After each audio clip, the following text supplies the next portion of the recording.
This evening, Barbara Garson went to the University of California at Berkeley for college and was involved there in the free speech movement. She was the editor of the free speech movement's newsletter. After college, she was involved with the GI Coffee House movement and then has been a writer for the Village Voice and numerous other publications. She's written plays, she's written articles, and she's written several books. One of her best-known plays is Macbird, which was written in the mid-'60s, and it was a satire, a political satire based on Macbeth. And this evening while we were having dinner, I was talking with her briefly about that, and I remember that from when I was actually in junior high school, because the social studies teacher I had at the time thought it was really a great play, and thought it was really cool, and was talking to us about it. And then not long after that, my father's best friend was ranting about how outrageous and terrible and horrible and disrespectful this thing was. And so I'm sitting there thinking, okay, well now I have to make an evaluation here. And I finally recently got a copy of it, and I'm partway through reading it. So, and I think it's really a sharp satire, and a sharp parody in terms of how the language is taken and put into modern day meetings, but with the wording and meter of Shakespeare. Barbara's also written The Dinosaur Door, which is a musical, a children's musical, set in I think the New York City Museum of Natural History. She was the vice presidential candidate of the Socialist Party USA in 1992. She's written 4 books, one of which is fairly recent, which is the title of the talk tonight, Down the Up Escalator, How Capitalism is Creating Bad Jobs After the Great Recession, and there are a few copies of it here this evening. She also wrote All the Livelong Day, the meaning and demeaning of routine work, The Electronic Sweatshop, How Computers are Transforming the Office of the Future into the Factory of the Past, and Money Makes the World Go Around, One Investor Tracks Her Cash Through the Global Economy. And while looking up a few things this afternoon for the introduction, I came across an article which it turns out is adapted from a portion of her current book that talks about a man who she met when she was working in a GI Coffee House, who was in the military and had just been recently discharged. And she encountered him a number of times after that in future years and sort of talked to him about his work and how he was doing and so forth. And there was one quote or characterization of his feelings about work in there that particularly struck me, which was talking about what do you mean by worthwhile work? And it was getting to see what he'd actually accomplished. And I thought, how few of us actually get to see the end product of what we do in any kind of reasonably close to real time, if we even see it at all. So with that, I would like to introduce Barbara Garson. Thank you.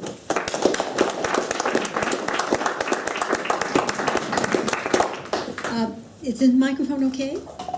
Yes. All right. At the beginning of this recession, a little after it, 2008, a nice on-the-ball publisher who knew I wrote books in which ordinary people speak and tell stories, came and wanted a quickie book about the recession, a quickie book about the quickie recession. Well, as I dragged on and on writing it, the recession, of course, dragged on and on too, and the editor would send me occasional postcards as the recession dragged on saying, "You're just lucky." And, well, the truth is that I was writing not about that quick recession, but about something that so many of the people at the Connolly Forum, at least those who I've met so far, know very well, that this is the end product of a 40-year decline in wages and security for Americans. This is not something that it wasn't a classical business cycle.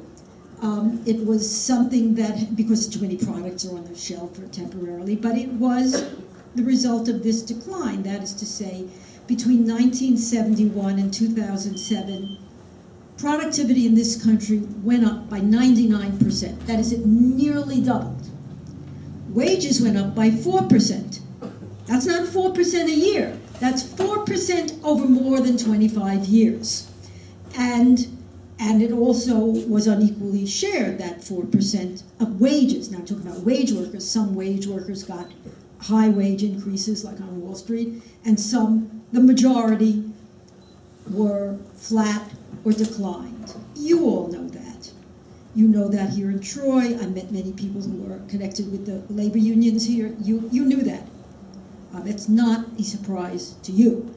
I'm not sure it was absolutely a surprise to my editor, but they may have thought, well, we're in publishing, an industry that's obviously on decline, so of course none of us are making good wages. Of course we're hiring people as our secretaries and using them as editors and so on. I mean, they knew that about themselves, but I don't think they knew it about the whole country.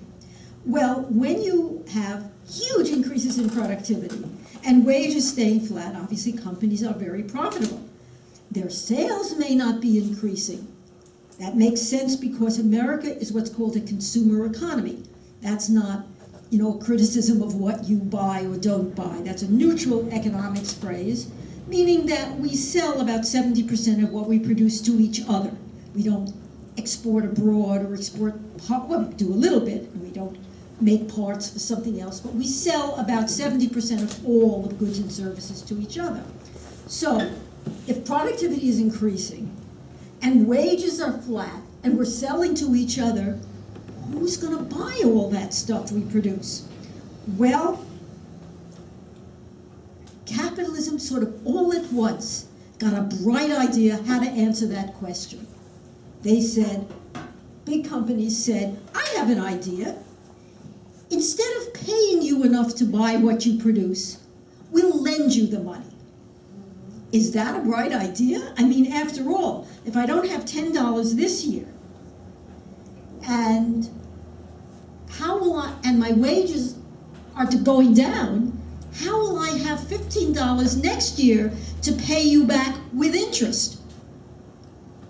I won't have it. But you're going to lend me the money anyway? That doesn't seem like a very bright idea. And by the way, I interviewed a lot of bankers, and they weren't particularly stupid.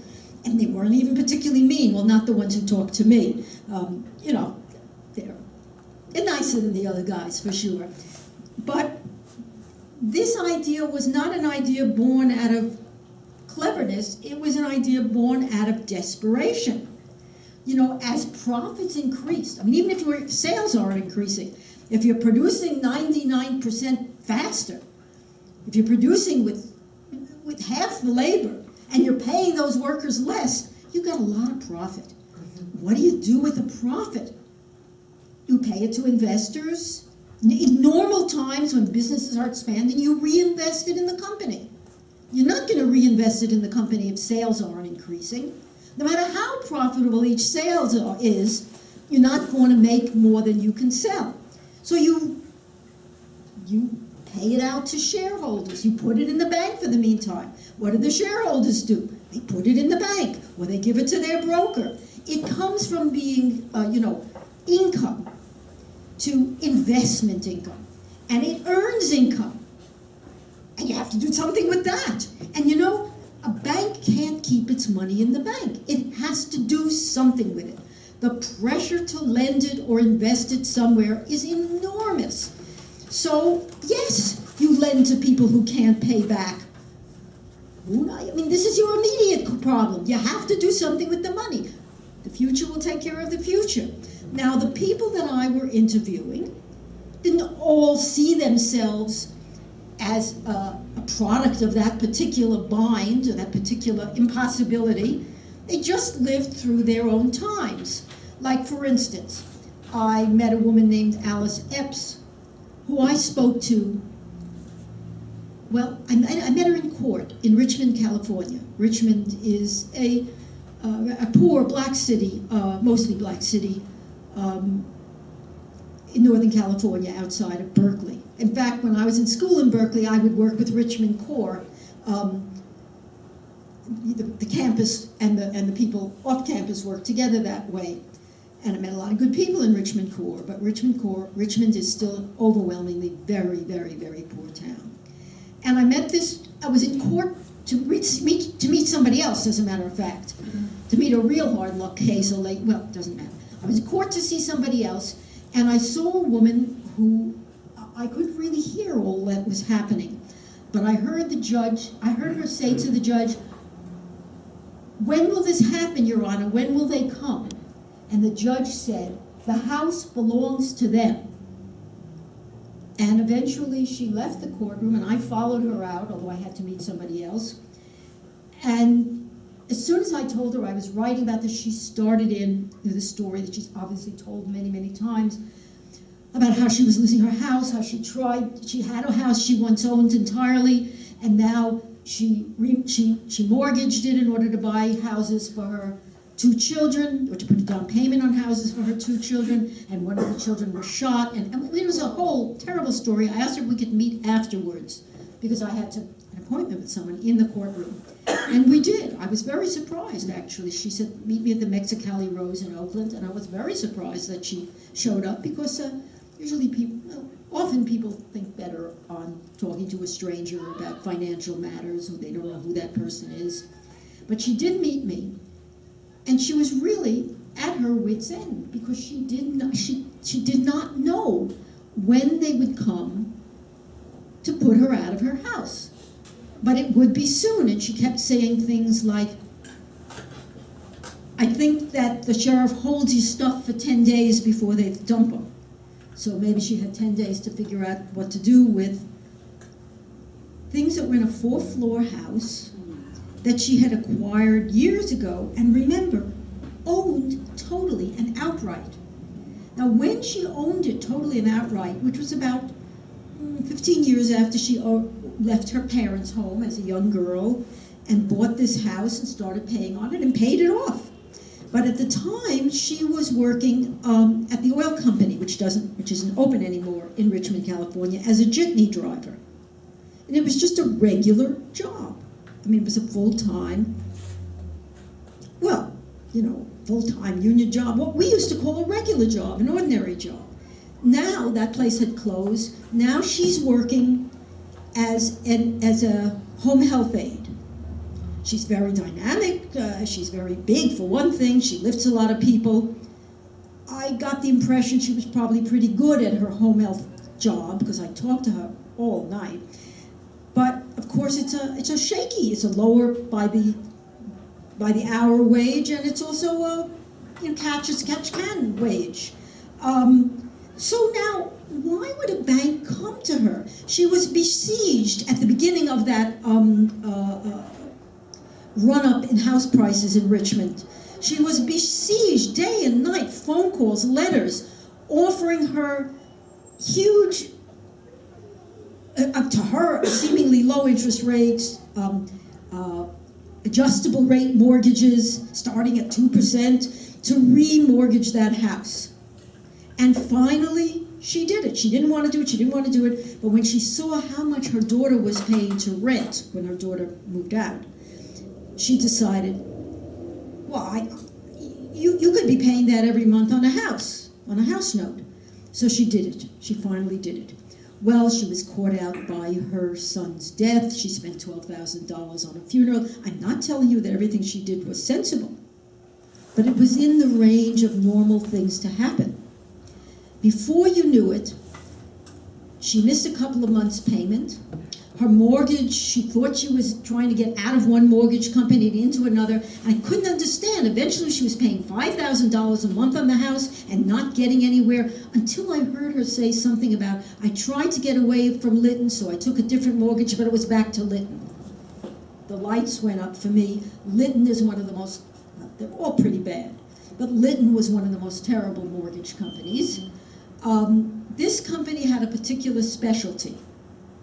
It was buying mortgages that were hopeless, that really nobody was going to be able to pay off this mortgage.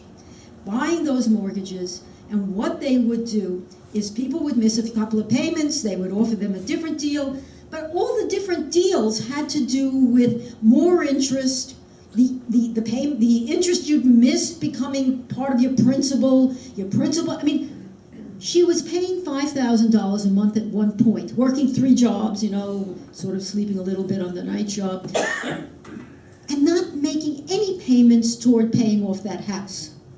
It's completely usurious. It's completely insane. But she was doing it in order to hold on to that house.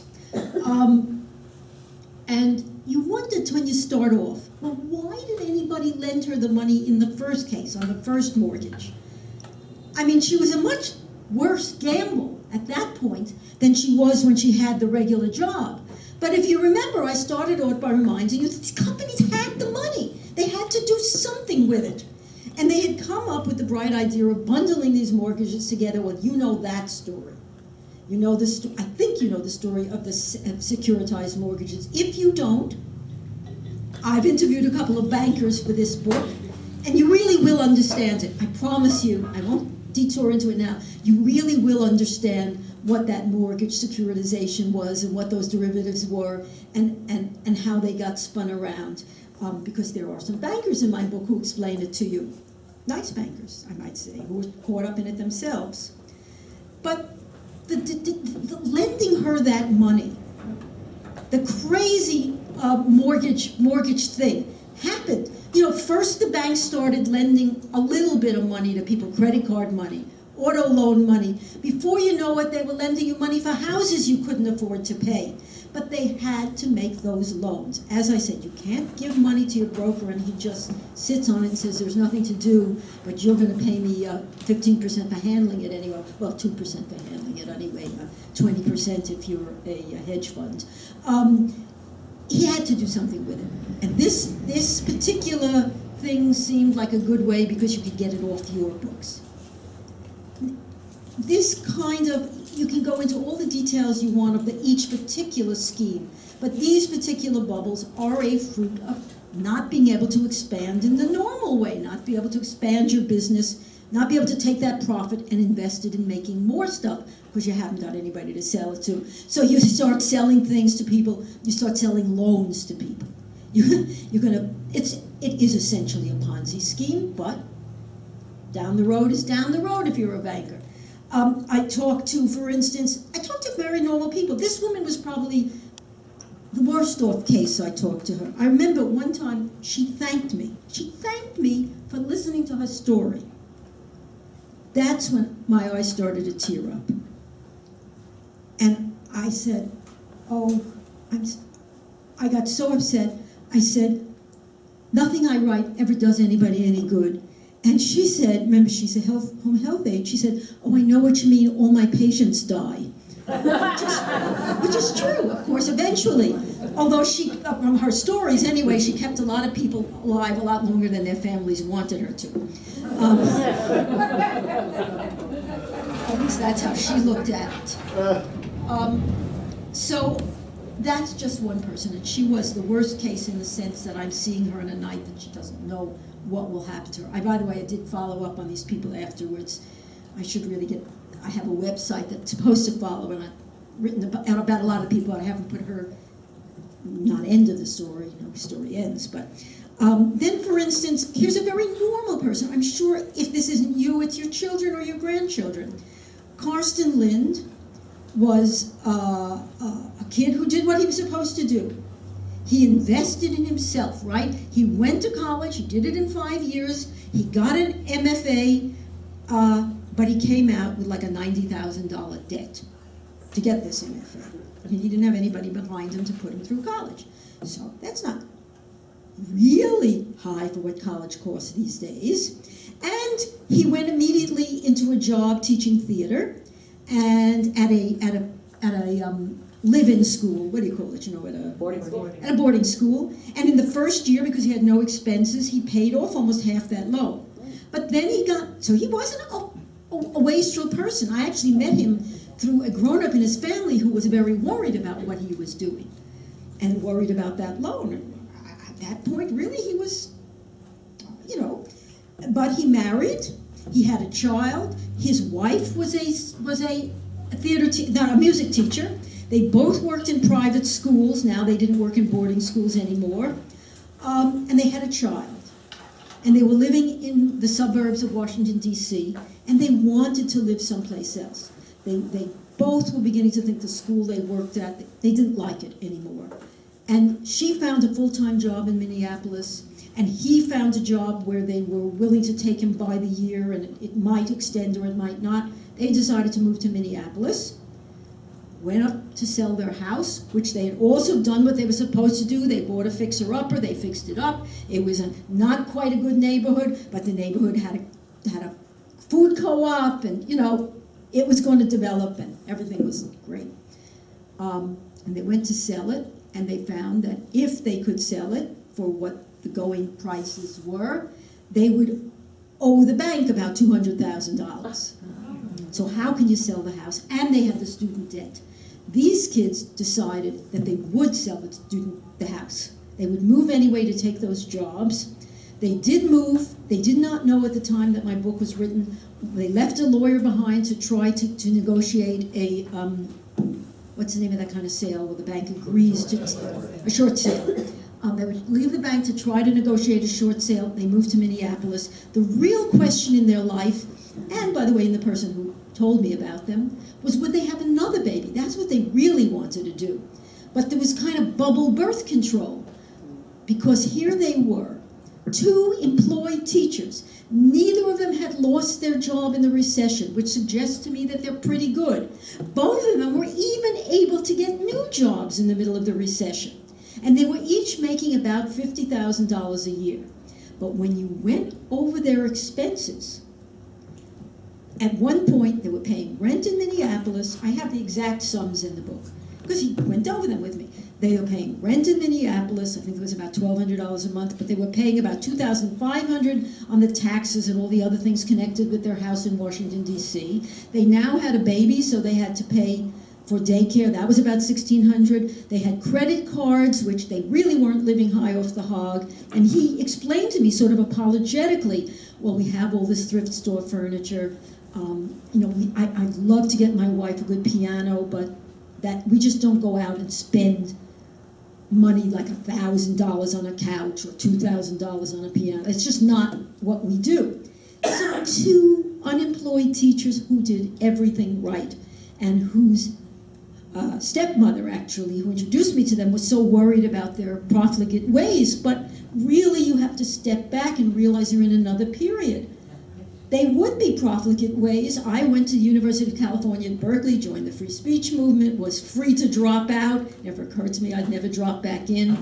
That I would still have thrift store couches. But it's okay. Thrift store couches is not a problem. It wasn't a problem to Garson and his wife. It isn't a problem to me. I got to be a writer, but these are people working full-time, regular jobs. And you just added up their expenses, and it was impossible. If they fed themselves and paid the daycare, they would go deeper into debt every month. There was just no way out of it. The student loan was, well, that's another thing we're going to discuss afterwards. After all, think about this student loan. He was paying he was paying 8.25. All the people I met were paying 7.5. 8.5 is the top on student loans. They cannot be refinanced like a mortgage loan. If they go into bankruptcy, they'll still own that money. They'll take it out of their Social Security. They are. A lot of AARP members are paying off student loans. And if they got the money, they come out of Social Security. Now, where did these harsh rules on student loans, at the same time that the cost of being a student are going up? Amazing. I paid $125 a year in fees when I was a student at the University of California at Berkeley. That was it. And jobs, I could always get a little job doing something. Working on campus. Jobs were there to get. Jobs that could cover your rent, or your rent if you were sharing it with somebody. But I'm sad to say that when I read back on how these particularly harsh terms were put on student loans, well, of course, the banks just went and said, we want these harsh terms. But when asked to justify them, because there was no history of student loans defaulting particularly, and that's usually how you base loans. Risk is, is there a risk here? What the bankers answered was, they quoted people like me. They said, these kids are against the establishment. They don't think they have to pay loans back. They don't respect anybody. These kids who had not yet, these kids who actually wound up borrowing, they just pointed at the attitudes and said, we don't think they're ever going to pay their loans, so we want to. Now, of course, that was nonsense. They didn't really have to make any answer. I don't know why they made some answers, because they wrote the laws themselves. Anyway, that's how student loans are. They're ridiculous. I'm going to discuss afterwards. I don't want to digress for it now. Occupy left, did not do well, but they left one brilliant idea that I think we all could follow up on. When I first heard about student loans, long before this recession, I was thinking to myself, there's going to be a bonus march on Washington someday about those student loans. It hasn't happened. Occupy had a very good idea, which was they put out on a website that if 1 million people would sign, when 1 million people signed to say, I will no longer pay my student loan, when there were 1 million of them, then they would announce the loan and all stop paying. In other words, you'd have a certain safety, a certain protection, and 1 million is a large number. Actually, not a large number of student loans as it gets along, because every generation has their student loans, and they don't get paid off. So you can ask the same question. So I want to get back to that afterwards, because I think that is really a good idea that they didn't have the wherewithal to put into practice. You can ask the same question about the student loan. You can ask about Alice Epps. Why in the world would they lend her $500,000, hundreds of thousands of dollars, to buy houses in Richmond, California, at the time that she had an unstable income? When she had a stable income, they made a modest loan to her that she was able to pay back. Why would they lend this kid money to go through school on his student loans when his prospects are much worse than mine? He's doing very well. But in my day, wow, it was easy to get a job. I turned down teaching jobs. And I think I'm going to write on my tombstone, she lived as a writer. She never owned a house. She never taught. But I still honor teachers. I mean, but it's just that everybody I know who's a writer has at some point said, very vague, I have to, I'm not making a living because I have to teach. Why would they lend them the money then? Why the student loans, as you know, have just outstripped in amount the amount of debt that there is in credit card loans in the United States? Because there's nothing else to do with the money you have, and because in this case, just as the mortgage loans, they felt that they could get them off their books through securitization. Well, right now they feel that they can get these student loans, and have succeeded in getting these student loans off their books, in the sense that they will collect the 8% as long as they can squeeze any drop of it out, and if they really can't squeeze any more, then the government will cover it. And that's the theory on student loans. The theory is not, well, you make a loan, but then the people will get the job, or you make a loan to a business, but then they'll expand and they'll pay you back out of the excess profit. And that is not the theory. It's the theory we started at with the beginning, that I announced to you. I have a good idea. Instead of paying you enough to pay for your education or giving you it free, I'll lend you the money to pay it back, even though you will never earn the money to pay it back. Again, that's an idea that will lead to another bubble, another crash, and a crash that will end going further downhill instead of the normal business cycle crash where you pick up a little bit afterwards.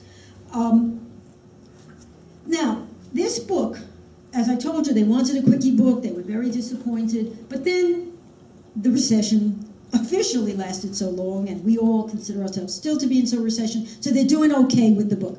The publisher will be putting out a paperback in January. The book is still relevant. He's going to drop the subtitle. The official title was Down the Up Escalator, How the 99% Live in the Great Recession. Now they're going to call it Down the Up Escalator, How the 99% Live in America. Forget the Great Recession. Maybe it's over, maybe it isn't. So the book stayed as they consider it to be relevant, because we all know that right now the topic of inequality is a hot topic. But I want to carry it a little, and people who've read my book, and I did the Moyers show, and everybody's talking about inequality. But I think for the Connolly Forum, you will find in the book, even though it's not what's picked up on, it will take us a little further, which is, of course, inequality is, humongous inequality is just not very nice. But the problem of inequality that we have now really goes a little bit beyond that. People keep thinking it's inequality of income. Like one guy makes $1 million, because people don't understand income. They don't understand capital gains. They think, oh, he earns $1 million a year, and I only earn $23,000 a year. That's really inequality, because they don't really conceive of what capital means under capitalism, or what income can be. Now, that's unpleasant to live in a country like that, with one guy having $1 million and another having 23,000. But if this millionaire took his $1 million bonus, if this $1 million earner, he earned a $1 million bonus and he bought a yacht, well, what kind of society is this? But it wouldn't be so unusual. And 2% of this country is growing the food that feeds us all, and now it's a great deal of export. Let's skip for a moment the form that food and cornmeal and sugar and so forth is in. 2% are doing all the farming, and a small percent are doing all the manufacturing. And this guy buys a yacht, and he spends $1 million, and then he hires someone built the yacht, and he hires all of us as servants to take the mussels off the yacht in the winter, and clean the yacht in the summer, and cook on the yacht. And, okay, we've got capitalism. We've got a third world kind of capitalism. Very ugly looking, but is it inherently unstable? I don't know. Badness can go on for a long time. But that's not what he does with the money. Yeah, he might buy a yacht, but that's because you and I can only conceive of $1 million and we spend it on something, a house or a yacht. But when you're making money at those levels, it isn't cash that you spend. You're putting it into investments. You're putting it into the bank or the brokerage. The money you're earning is not the money that your company decides to pay you. I've owned a company. I published Macbird myself, sold 500,000 copies. I paid myself whatever I felt like paying myself. You pay yourself whatever you feel like paying yourself in business. The rest of it is profit that you would put in the bank, whatever it is. You don't disperse it, you don't pay any taxes on it. It becomes, if you ever need a little money, you sell something and that's capital gains and it's taxed at 15%. His money is capital. He has to put, whether you're a company making huge profits or an individual making huge business bonuses, it goes into the banks or the brokerage. And their problem is that they have to do something with it. I interviewed small-time investors who at the beginning of the recession lost money. And most of it came back because they tail-ended the capitalist class. You look at these people during the recession. If you looked at the lady who bought that house, she felt pretty bad about herself. She sure would not have bought her children these 2 houses if she had known. It was terrible what happened to her, and she did feel, she was aware that the companies were cheating her. She was aware that Lytton, maybe only black people get put into Lytton, which tends to be true, though Financial Times ran some stories about them using white couples as models who were going absolutely insane. Even the Financial Times, that staid paper, had some headline like, "Too mad, too crazy to unravel about a Lytton mortgage." But anyway, and they were a white couple. She did feel that it was unfair, but she also felt that she had really done something pretty stupid. Now, when you look at it, you can say, well, yeah, you couldn't afford to buy a house. Wasn't that stupid for you? You couldn't afford to buy 2 more houses. But actually, you could say that if it had worked, if the crash didn't come when it came, she leveraged her money. She leveraged the only bit of capital she was ever going to have in her life, that house, to turn it into 3 houses, 1 that she would have and 2 for the children. If the bankers who made those loans, and who seem like very smart bankers, and Goldman Sachs has been so awarded, Goldman Sachs owned Lytton for a while, by the way. If Goldman Sachs hadn't been rescued by the government, then we would look at them now the same way. We would say, What? You thought you could keep selling houses to that woman in Richmond, California, who was trying to pay off 3 houses on her job as a homemaid? You are stupid. And they would all be stupid, and they would feel stupid like she feels stupid. Only when I'm trying to think of some word other than the shit hit the fan. When their Ponzi scheme exploded, they said, well, we'll cover you. So in a way, they're not stupid because they knew who they had in the government, and she feels terribly, terribly stupid about it. A lot of students who went to colleges that really can never get them jobs, I mean, some were basely ridiculous to begin with. You know, these for-profit schools that are down south that actually round up the students who don't know what they're doing sometimes. I had a friend who taught in one of them in the job. They would go down to bars and bring people who thought they would make loans, student loans for them in a little bit more than the school was collecting, so that they were giving them a little of the money. In other words, it seemed like another government program. You were getting another $20, $30 a month for going to college that wasn't going to mean anything to you. And I mean, it was just the crazy. I mean, I don't want to go into the craziness that was going on at the time, but if you weren't being covered by the government, you would seem stupid and feel very bad about it. We also must realize that as we came out of this recession, if I'm right, and all the regular non-socialist economists agree that it's a crisis of insufficient demand. And we came out of this crisis very differently than we've come out of a lot of other crises. Usually, you may not believe this, but usually during a recession, the percentage of the country's total product that goes to investors in the way of profit or interest actually declines. And the percentage that goes in wages, whether high wages or low wages, but the percentage that goes in wages actually increases in a recession. I'm not telling you that poor people get rich during recession. People are working less, and the poor who work less have less margin to fall back on.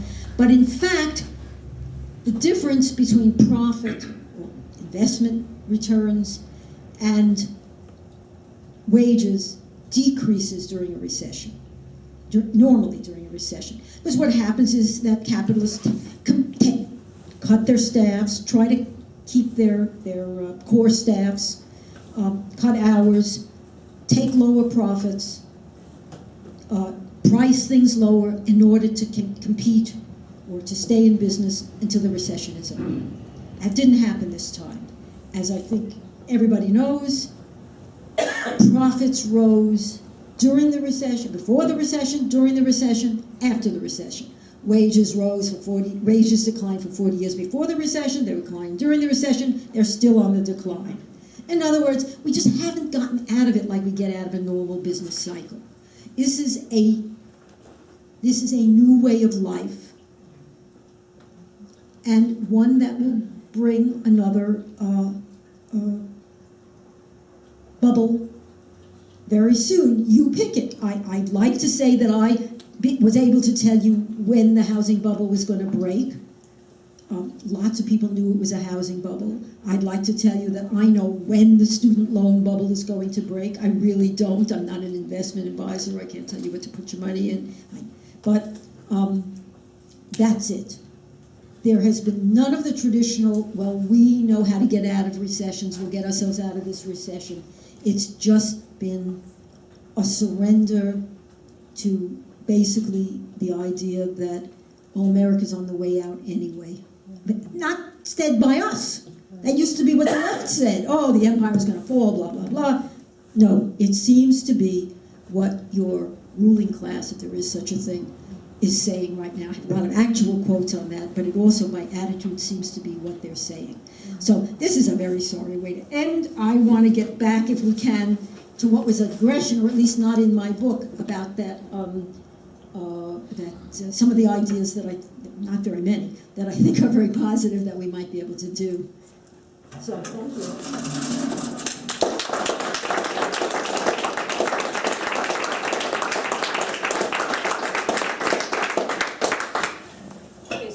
are there questions? Questions or comments? But not too many people saying that, telling me about one, the awful stories that are so true about their whole lives. My sister went bankrupt and they lent her money to buy a new car. And what I'm looking at now is in terms of the automotive industry is I think they're creating a bubble there also by encouraging people to take 60-month loans out on cars or leasing cars so that they can get tax credits on some of the cars that they lease. Have you? Companies Have that- you? Yeah, the companies, particularly the electric cars. Do you see the bubble in automotive as a possible threat to I this? just don't know. I mean, I just haven't looked at it. I will, though, it's a good point. Yes. Well, I'm anxious to hear what you consider positive follow-up, but I'm trying to think of how we can meet in the middle. I keep thinking that we in America have had too much prosperity, we can't sustain it, so we have to expect to come down a peg, but not as far as it looks like we're going to be going. Do you see any happy medium, any way to stop short of hitting the skids? I see many ways of living more modestly and being happy. I mean, I see them for myself, I see them for people around you. I mean, I don't like to be moralistic like our mayor and say you should only have 16 ounces of soda. No, wait. You know, but that's a little different. My saying what different people, seeing how we could live with less actual stuff is very different than saying how capitalism can live without an expanding market or an expanding market in assets. See, when they don't sell stuff, they sell bonds on the stuff, on the same stuff, on the same stuff, and they just keep bidding it up. And I just don't think that should be the way we decide what we produce or what we consume. I mean, I'm not a socialist for no reason, although maybe for no effect, but so it's two questions to me, just completely two different questions. How to live modestly, and I think many people would opt for shorter hours and less money in this country if it was secure, and if that was on offer. Many people would opt for a minimum wage that came out of the total productivity, and you just had it, you didn't have to work. And a lot of that stuff can happen. But the other question is, it is capitalism, and capital is, it's called capitalism because capital is this element that you put in it's really incredibly expansive. You can't believe we're all poor, and every place you go on top, they're awash in it. They're desperate. They don't know what to do. So you have to prick that bubble somehow. You have to make some other way of deciding what the money goes into to make, then having that decision be made by people who are at the same time profiting from lowering wages. I mean, it's like a crazy thing that's happened to them. I don't know how they're going to get out of it. And I think I can't say that's their problem, because they always make us pay for their problem, just as they did in this recession. Well, it seems to me that capitalism either expands or dies. So in spite of this crisis, which is very deep and being masked, this drive for profits gets more and more frenzied. So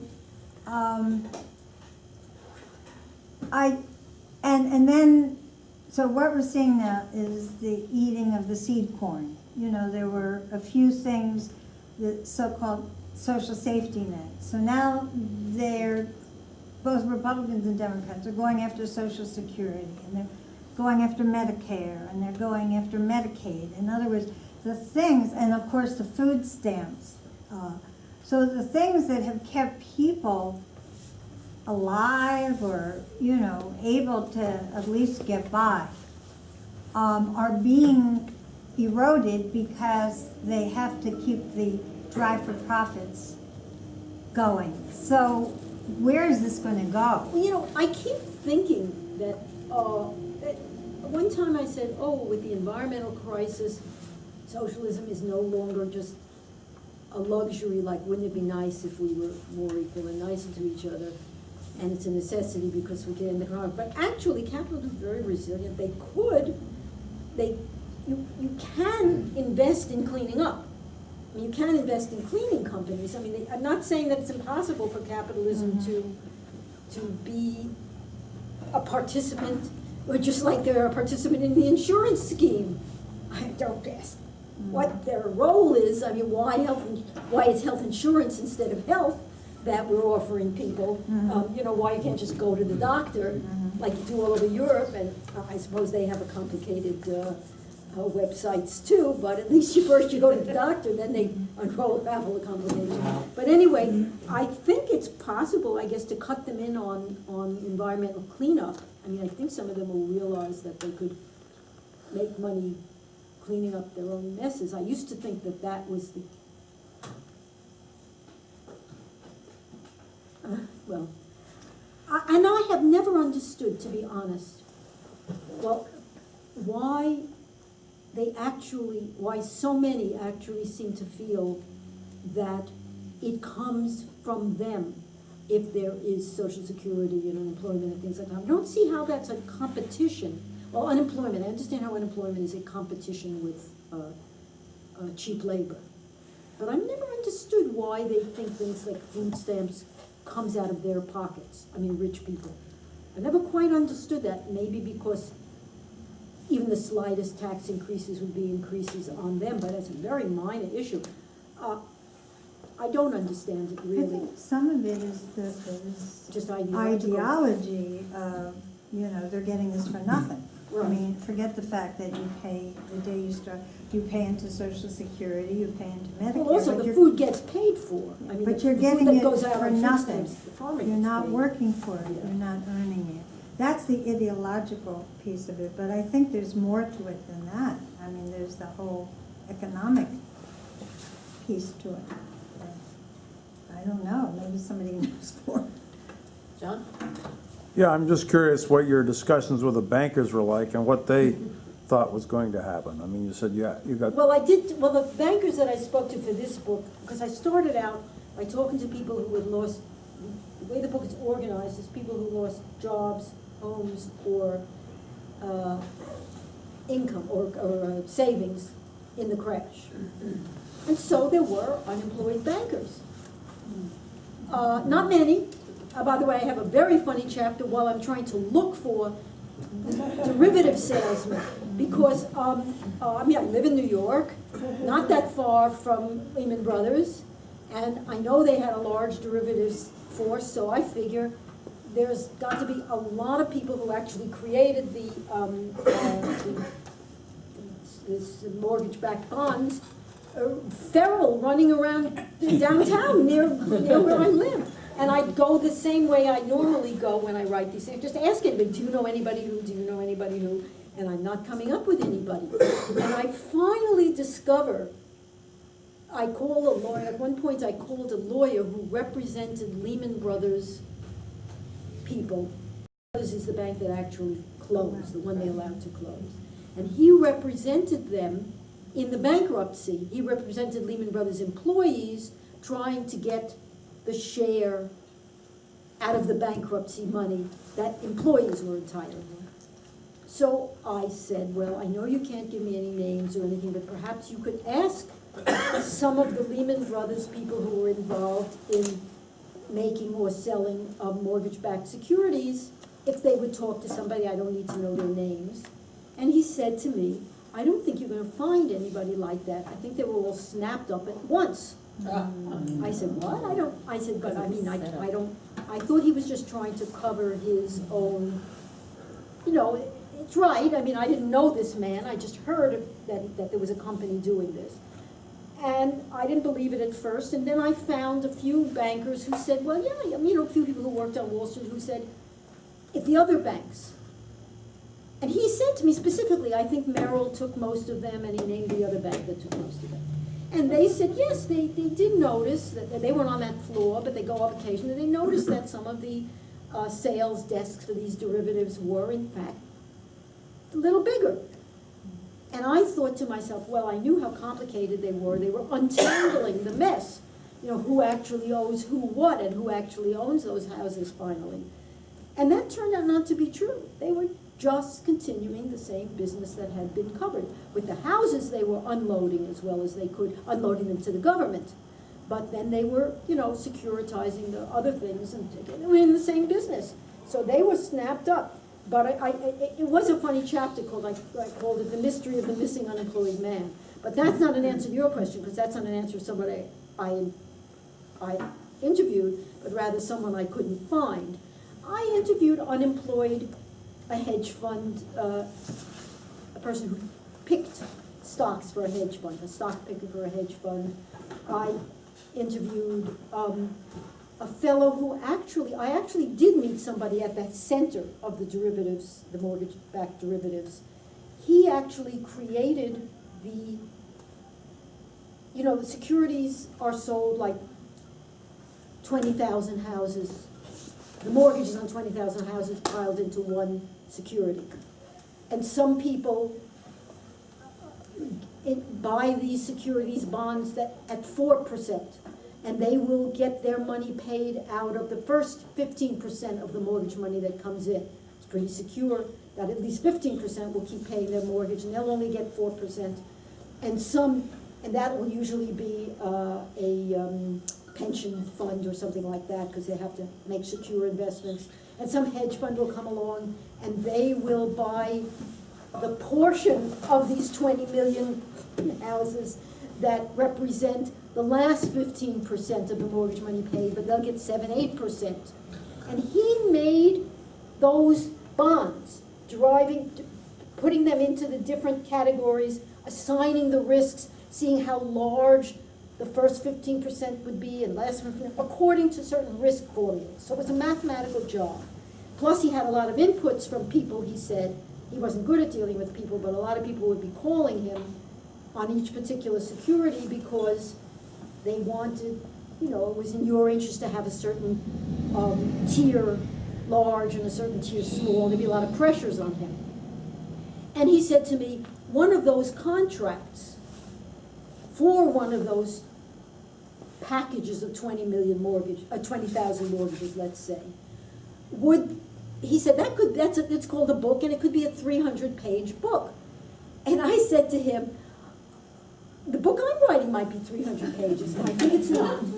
And he said, I'd like to get him out and quote him exactly. He was this young man. Well, relatively young, unmarried. People in their 30s are young now and unmarried, and living in New York and single. And he was a young man, very young in juvenile, to be honest, in spirit. Nice person, really, like a Labrador retriever or something like that. Very young. And he said, when I said that my book would be 300 pages, he said, well, I know that it's hard to do the kind of writing you do, but mine gets paid a lot more because I create value. So I wasn't going to give him an explanation, a lecture on social value. He'd just been he'd just gotten his MFA, his MBA, and he knew that kind of thing. And so he was sure that he was right in the sense that the use of his product would yield a lot more money. He was being paid very little, as a matter of fact, in relation to the value he was creating. And I was being paid pretty well in relation to the value. To be honest, the publisher may have made a mistake, but relative to the value I'm creating, I didn't even want to tell him the kind of value I'm creating from these books that might be sold. But that's the kind of people I was talking to. But the one that I found most informative was a banker who had made a wrong career choice, he felt. First of all, this guy he didn't want to talk to me, and he put me off, and one day he suddenly called me and said, "Can we have lunch tomorrow?" Well, after I talked to him for a while, I realized why he said lunch tomorrow so suddenly. Because he, in the course of our conversation, he explained that he was doing fine, he was applying for jobs, but that on Sunday night is when he really got to feel terrible, because his wife, who still works in finance, was getting ready for work, the kids were getting ready for school. And what was he supposed to do the next day? He would go to the library and pretend, and he would fill in applications at the library, but he could have done it at home, but he was sort of pretending himself so it would be like an office to go to the library, and he could get it done at the library and see other people. And at first he would say, well, I really can't afford to buy all these trade magazines now, I'll get them at the library. But he really just wanted to go there, and he remembered when his father was retired and his mother used to make work for him, matching the socks in the drawers, and he was wondering. Anyway, he was a very humane person to talk to, but he had at a certain point been asked to go over into a investment banking area, and he stayed in what is called middle market loans. And mid-market was not somebody who wants a loan for a nail salon, but it was people whose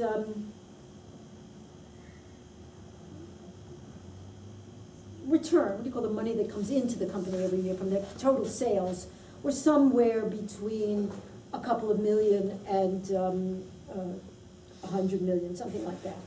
And that was the people, these were businesses all over New York, import-export businesses, small manufacturers, fish importers, things like that. And he really explained a lot to me. And one of the things he repeated over and over was that though securitized stuff was much better, I mean that it was much nicer for the bank to be able to go out and make 3,000 mortgages one day and then sell those mortgages to somebody else and take the product and reinvest it the next day and sell another 3,000 mortgages the next day, whereas the kind of loans he made you held on to. You held on to them because you were making them to unique companies. He had the skill that bankers were supposed to have, that's traditional in banking. You actually go out and look at the company, you figure out in terms of the management and the product and the situation of the market, are they likely to be able to pay this back? If you think so, you make them the loan. It takes you a lot of judgment, it takes a lot of investigating, it takes a lot of know-how. And you make more, actually, if they pay back the loan over those years. But you make so much in fees the other way if you just spin the money and then you sell it off and you can't sell off this kind of loan because you have to know who it is. If you lend to huge companies, everybody knows them and you can securitize. You make a big loan to Coca-Cola or a big oil company that needs it temporarily, and you can securitize. You could call that securitizing. You call that is a word when you bring 10 other banks into it. And the other way, you make these little loans that you believe or you call, that you say can be averaged out their risks, and there are a lot of little loans, and you can securitize them. These loans you had to hold on to. And what he really explained to me, at least for the purpose of my book that clarified a lot, was that also it wasn't, I shouldn't think that the bank didn't want him to make those loans. Yes, they were not high prestige, yes, they weren't going to turn over fast, but they'd rather make them than not make them. But that people didn't want his money. His traditional customers, he brought to the bank, and the bank was glad to have them because they paid a lot in fees for currency transactions, for foreign letters of credit and so on. They paid fees to the bank, but they didn't need to borrow money. Because no matter what percent interest you offer, you don't borrow money until sales or the potential of sales are there, and there just weren't the sales for those companies. They weren't, his old businesses weren't expanding, the new businesses had a lot of cash around. So he explains a lot, maybe I already knew it, but he explains it, I think, in ways that made it a little clearer to the reader why there would be so many what don't seem to be, what aren't traditional textbook banking loans that go to financing something in the real world. And by the way, you might be interested to know that bankers use the term, they say the finance sector and the real sector. So they call everything else out there the real sector. And just things weren't happening in the real sector. So they were securitizing real things, but then selling the bonds and securitized versions of those real things, chopped up in ways to try to make the risk less. I mean, you'd sell the bonds on the mortgages, but then you'd sell the different tiers I talked of. You'd make other kinds of bonds out of them. But it was, at bottom, there was only these certain amount of stuff, and they would make fees and money from each other, you know, swapping the same goods back and forth over and over. And he understood it, and I think these people helped me explain it. As I said, these were nice people that happened to be unemployed, so they felt a little bad at the time. Well, that kid didn't, I mean, this kid still knew that he was creating more value than I was. He had the humility to believe in a way that it was natural. It was only natural for someone like him to be unemployed at this time, and the pendulum would swing. And he even felt that perhaps by the time it swung back, new MBAs would be there. He wasn't sure whether he'd ever get back. I gotta give him credit. He learned all this stuff in business school, and he accepted it profoundly, even if he happened to be in the losing end of it. Actually, he got a job in the Fed, in some risk management area, not high decision making, but the same kind of mathematical stuff he used to do. And I don't know, I talked to him, and he didn't know and I didn't know whether he considered that being washed up and out of it, or back in the business again. He knew it wasn't fast, but on the other hand, the Fed pays pretty well. It has a terrific pension scheme. He was too young to think about that, but the Fed has a great pension scheme. So that's what the bankers did, was both, by the way, everyone in my book, both helps you to understand, I hope helps you to understand the larger situation, but also to be themselves. And sometimes that contradicts. I mean, people don't always see things the way you're going to see them, and people succeed where you don't expect them to, and people take different attitudes. So it wouldn't be much of a book if everybody's situation only illustrated my view of capitalism or the truth of capitalism either. It's, I mean, I am a playwright to begin with, and that's, I suppose, why I can keep putting these books in the mainstream, either that or because they're not clear, whatever it is that we yes. Pat, you had your hand up? Did you have a question? Oh, me? Yeah. Well, I'm not sure whether this is absolutely related, but I've always had a problem with the term growth, because, you know, you say things have to keep on growing, but obviously we're creating all these things that we don't really need. And also in terms of the environment, we're consuming and extracting a lot more things that really need to be kept in the ground. And so they have a different take on growth. And I don't know what my question is, I just don't. I know what you mean, though. Yeah. It's I really trying to think, and I haven't got the answer. Capitalism has adjusted to a lot of things, sometimes very unpleasantly for the people involved, and sometimes in some phases people felt, well, you know, ultimately there was a lot of comfort to be gained out of the things that were produced.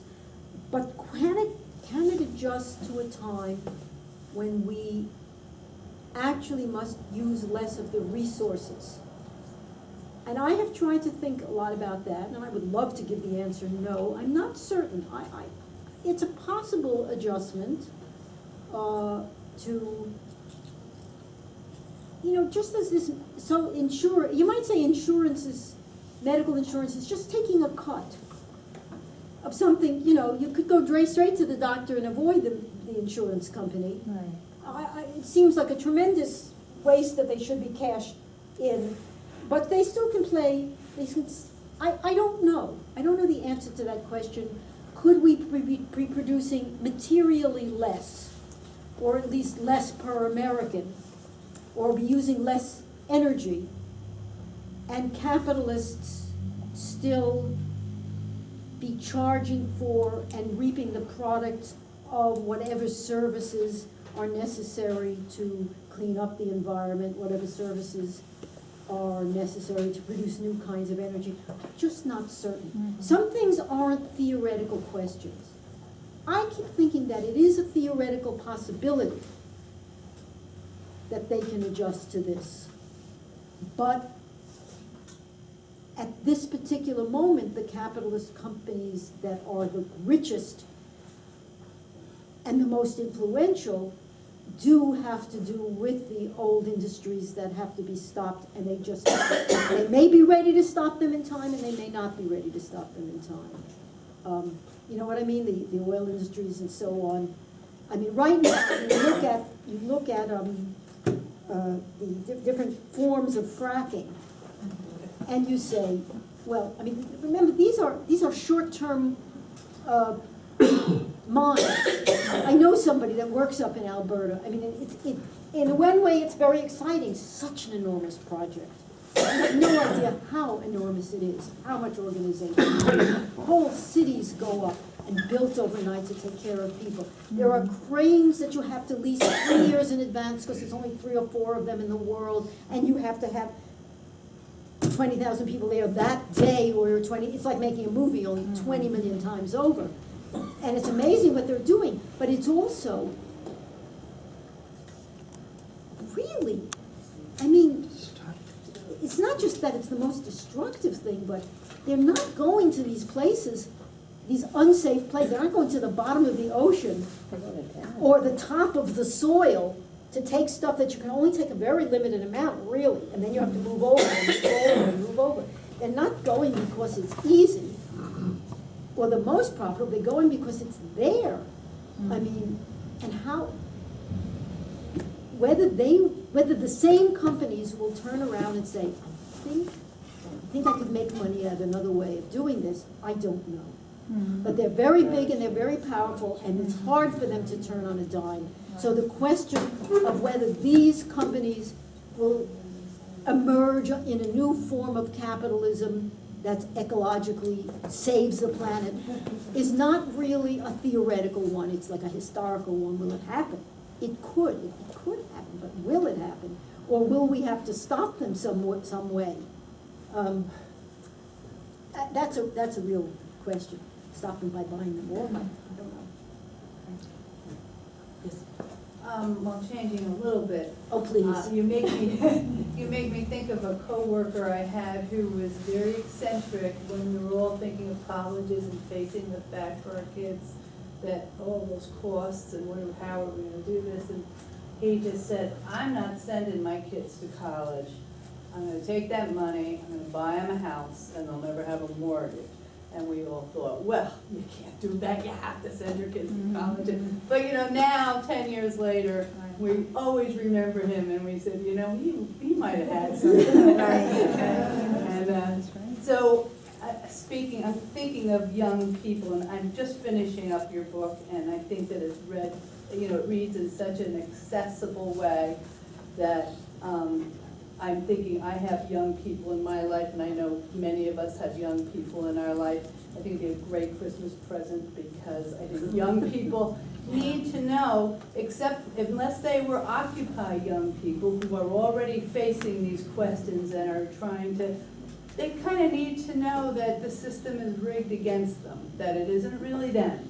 That the system is, they're having a hard time, they're doing everything they thought they were supposed to do, and it's just not coming together. It's not them.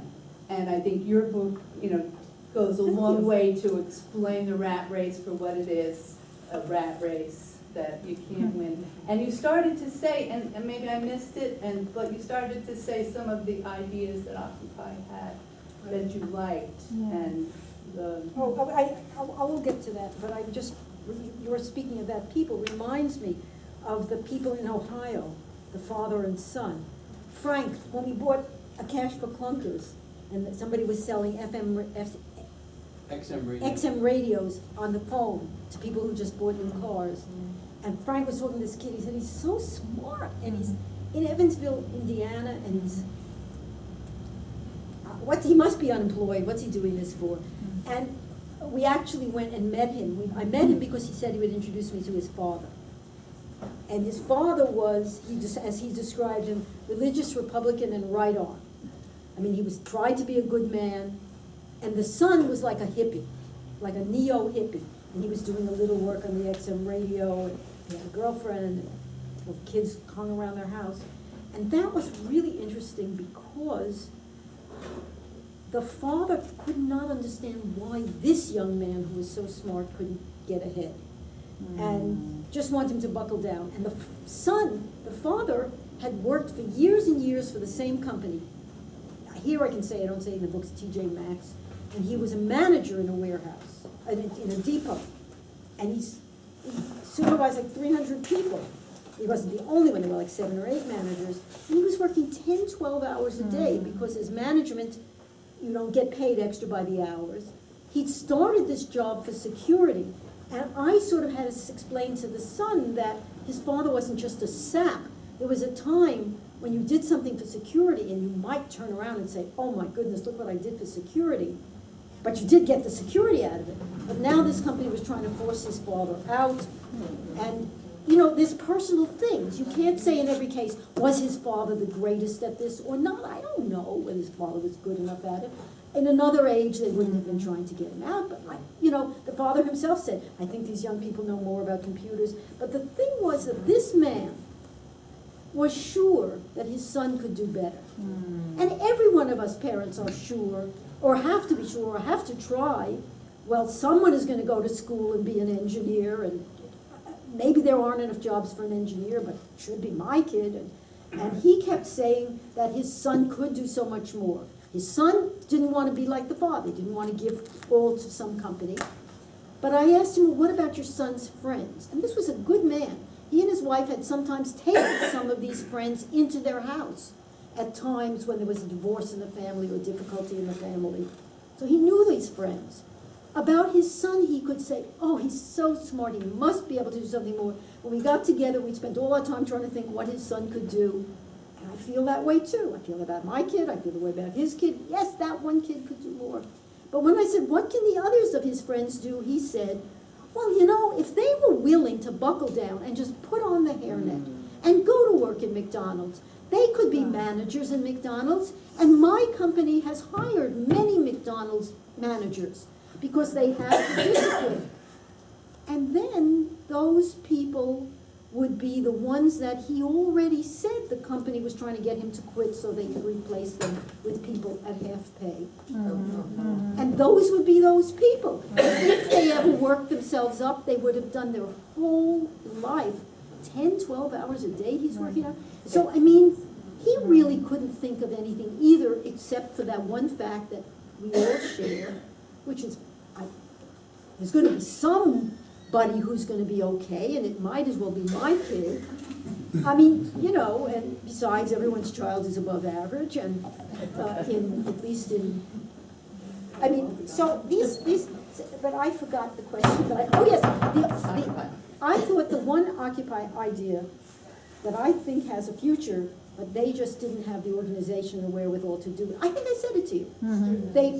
I believe that refusing to pay your student loans collectively, all at once, some large number, is the equivalent of, in these electronic days, of a mass, of a march on Washington.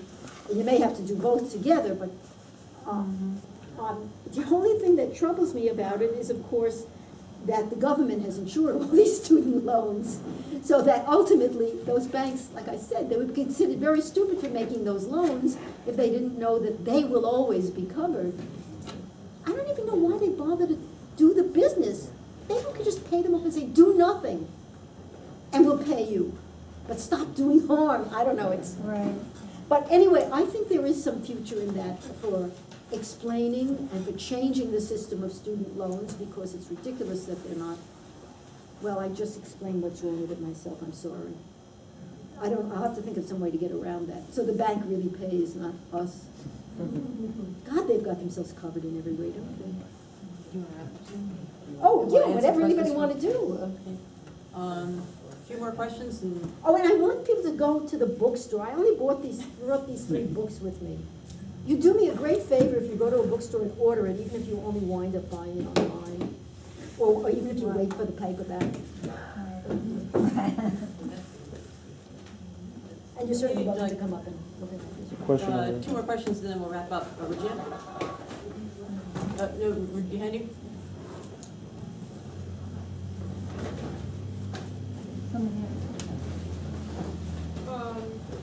I guess piggybacking a little bit on what Nancy said in your last response, I read, also finishing up the book, and I felt it was really accessible on the financial stuff, like maybe the most accessible that I have read. Plus it had these personal faces on it, and all sorts of interesting concepts like Americans' new way of viewing debt. I mean, having had friends of friends who lost one job and that was it, they had to walk away from their mortgage and their house. I mean, things like 25 years ago, no one would ever do anything. But, well, I was wondering what your sense was, like the young kid that, you know, is into value, the MBA, or but did other people seem to, like, did they view it as like we're Americans and we failed in the pull ourselves up by our bootstraps thing? Or did they see this as part of a bigger political system, but that there's nothing we can do about it? You know, there's like no way that we can fight back against it? I mean, you know, what were your sense of different, I mean, I know there's still tons of different people. I wish I had been talked to enough young people. I am going to something else that I'm writing. But you know what? It's both at once. Because it was a recession and everybody knew it was the Great Recession, certainly lots of people felt, oh well, you know. I mean, you know, it wasn't the same as if you had just lost your job one day and nobody else would. I mean, the first thing anybody told me was they laid off a lot of people. I mean, so that was, if you want to call it comfort. But you know yourself. How would you feel? You on the one hand, there's that, but on the other hand, well, I could have gotten out of this sector and into that sector. I don't know. It's all at once. Oh, look, you see that guy over there? That's my husband. When he lost his job at the New York Post, when Rupert Murdoch fired the whole staff. Well, there were only a couple of people were kept on that were scabs in a strike. I said, would you really want to be the person that Rupert Murdoch didn't fire? I mean, but, and he knew, and we weren't going to starve. And, you know, first of all, it was always my family if worse came to worse. But, you know, I mean, God, you know, think how it felt. You're over 50. I mean, his heart started palpitating. We went to the hospital twice to ensure him that he wasn't having a heart attack. But he knew. It's both at once. You know, it all, what can I say? That man in Evansville, Indiana, he knew his company had treated him unfairly. But he also felt that, you know, if he was a top guy, he wouldn't have wound up in this position. And Bill Moyers said how many people were saying about the people who were unemployed, or the people in that wonderful film he did, well, this guy really wasn't a very strong character, or this one should have stayed with her, she should have married somebody else, or they never should have bought that house. How special do you have to be? You know, somebody said about one of the, this is terrible because the person was really around and she didn't know it. Somebody said about one of the people in this book who loses her job is a insurance adjuster. And somebody said to me about her, I could see, you know, you wrote about her very nice, but I could see how she was so, you know, she could get annoying pretty soon, you know, because she was so particular and everything. And, you know, so it was like, oh, well, she you know, you could see she wouldn't be the greatest person in the world, so maybe she, The job was insurance adjuster, and she was willing to work hard and do it, and she did that job well. Can she not expect some security? Does she have to expect that they'll go from a real pension to a not real pension, and that she'll finally lose the job, and, what do we have to be to survive? Do we have to be the winner? So a lot of these people, you have the mixed feeling of there were a lot of people with you, but if I was really the special person, I wouldn't wind up here this way. Or just frightened because things are changing. A lot of people don't, by the way, there are people in the book who got used to the change and, things turn out better and, they didn't realize that they could survive this and go do something. That banker, he took my advice. He actually started asking the people that used to be his customers in those small businesses, and they started plugging him into situations where he could be sort of a part-time or an advisor to them on putting loan requests together and on doing a little accounting for them. And he's quite happy not to be going back to or at least the last I knew, not to be going back to the bank, but to be making something like money and having more time for the kids and getting more and more business out of it. And so, it winds up all different ways, of course. One more question from somebody who hasn't asked one. Does anybody? Okay, then John. Well, I just have a story for you about my brother, actually. It sort of fits your scheme of things. He was became a partner at a Tiger Tents in New York City. They provided people for Wall Street, back offices. Oh. He did quite well there. Temps, right? But when the 2001 hit and that downturn, he lost his job there, ended up getting a job at Condé Nast, magazine publisher, as a human resources. And then they've just been in the news recently because they got sued by interns for not being paid. But he was there before that. He laid a bunch of people off as a human resources guy and then got laid off himself. So now what he does, and which he's relatively happy, is he walks dogs for people in his area in New Jersey. And that's how he makes his living, walking dogs. It's healthy, he likes dogs. And he posts, all you see on his Facebook page are pictures of dogs and his dog. But, so it does illustrate how people cope with this dysfunctional system, I guess. It's crazy, but he's working for himself now. He built up his own business. I don't know how, as long as people have money to pay him to walk their dogs, I guess he'll be all right. But he doesn't get much time off. It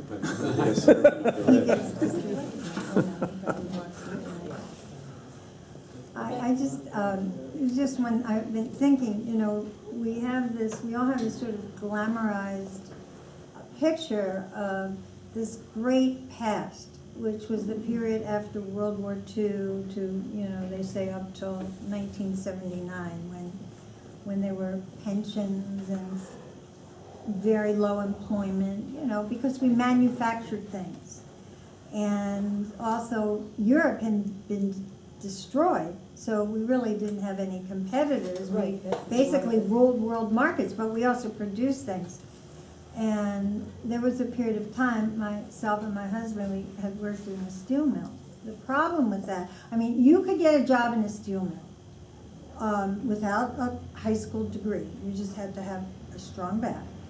And you got paid very well because this had a very, very strong union. You had decent pay, you had health insurance, you could get 13-week vacation after being there 10 years or something. It was amazing. But people died very young. They died, the men, they died in their 60s because they would work hard, and some of them would work double shifts so they could buy a vacation home.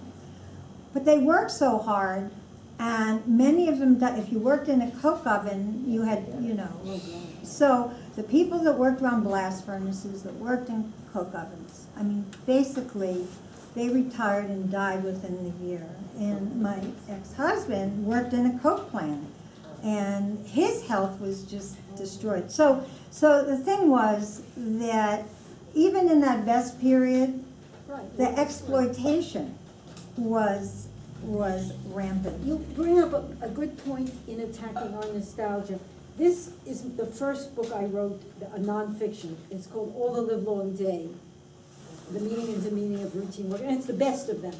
And I'm young, and a lot of the people I'm talking to are young, and I'm going around talking to people about how they endure highly routinized jobs. Some of them in heavy industry, and then later there's an addendum, there's a new edition, the beginnings of data entry and so on. And it's all the things people are doing in their heads that I never dreamed of, really. Sometimes they're working against production. I mean, sometimes it looks like it started out at Lordstown, the auto plant. Yeah. It was a big story, and I covered that story. It's so high. But it was a time when people actually talked of humanizing work. Yeah. We really thought, I mean, we had a sense of this great productivity, and even in an auto plant, if the line gets, these are young people, they put them in here because they thought that they could get young people to work. This is the fastest a line in the world, it's 101 cars an Right. hour, and they thought they could get young people to do, A, they were stronger, and B, they wouldn't be like the traditional auto workers.